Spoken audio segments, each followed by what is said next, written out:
మనం ఏం చేసినా చెల్లుతుంది అనుకుంటే కొంతమంది అధికారులకు ఈ తీర్పు చెంపపెట్టు. బాంబే హైకోర్టు సంచలన తీర్పు. మహిళా బెడ్రూంలోకి దూరిన పోలీసులపై కొరడ. విచారణ పేరుతో మహిళల ప్రైవసీని కాలరాయటం తీవ్రమైన నేరమని బాంబే హైకోర్టు నాగ్పూర్ బెంచ్ ఘాటు వ్యాఖ్యలు చేసింది.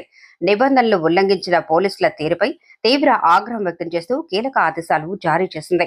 అసలేం జరిగిందంటే, మహారాష్ట్రలోని నాగ్పూర్లో ఒక కారు ప్రమాద కేసు దర్యాప్తు నెపంతో పోలీసులు సరియైన నోటీసులు, మహిళా కానిస్టేబుల్ లేకుండా ఒక వివాహిత బెడ్రూంలోకి బలవంతంగా ప్రవేశించారు. ఆమె మొబైల్ను కూడా అక్రమంగా స్వాధీనం చేసుకున్నారు. కోర్టు ఆగ్రహం. భారత రాజ్యాంగంలోని ఆర్టికల్ 21 ప్రకారం ప్రతి పౌరుడికి వ్యక్తిగత స్వేచ్ఛ, గౌరవం ప్రాథమిక హక్కులని, దర్యాప్తు చట్టబద్ధంగా ఉండాలి కానీ ఏకపక్షంగా కాదని కోర్టు స్పష్టం చేసింది. ధర్మాసనం సంచలన ఆదేశాలు. బాధితురాలికి 10,000 రూపాయల పరిహారం చెల్లించాలని మహారాష్ట్ర ప్రభుత్వాన్ని కోర్టు ఆదేశించింది. అధికారుల జీతం నుంచే వసూలు. ఈ పరిహార సొమ్మును ప్రభుత్వ ఖజానా నుండి కాకుండా బాధ్యులైన ఆ పోలీసు అధికారుల జీతం నుంచే రికవరీ చేయాలని ఆదేశించి గట్టి హెచ్చరిక పంపింది.